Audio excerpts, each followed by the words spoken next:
Long ago, in the land of Israel, there was a king named David. He had once been a shepherd, but God had chosen him to become king over the people. David was brave and loved God, but the life of a king is not always easy. David had many brave soldiers by his side. One of the most faithful was Abishai, the son of Zeruiah. Abishai was a strong and loyal warrior. He respected David and was always ready to defend him.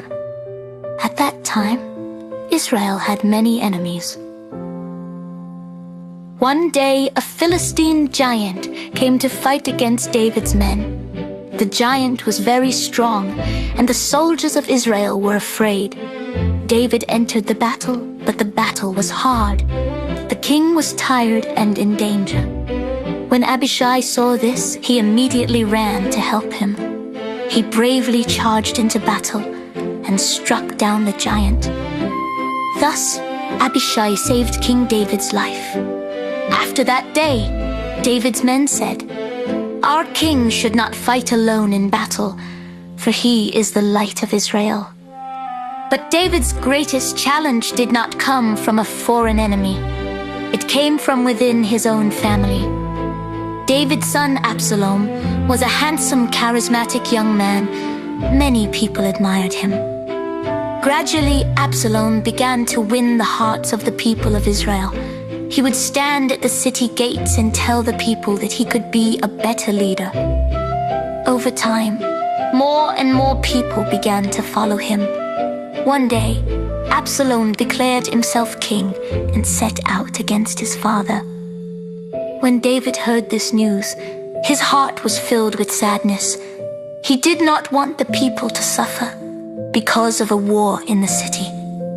So David decided to leave Jerusalem for a while. With him were his faithful soldiers, including Abishai. Abishai was angry with Absalom. He wanted to fight and stop him right away. But David said something surprising. "Do not harm the young man Absalom, for my sake."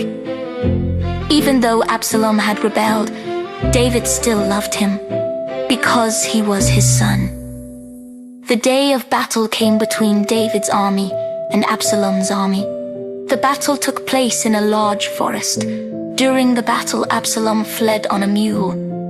But when he passed under a large tree, his long hair got caught in the branches. The mule ran on, and Absalom was left hanging from the tree. When David's men found out, the battle was over. When the news reached David, the king was not happy. Instead, his heart was broken. David wept and said, "My son Absalom, my son. Oh, if only I had died instead of you. The people understood then how great a father's love was, and how loyal the men who stood by their king, like Abishai were." This story teaches us two important things. Let us be loyal and courageous, like Abishai was. And let us have a heart full of love and forgiveness like King David had.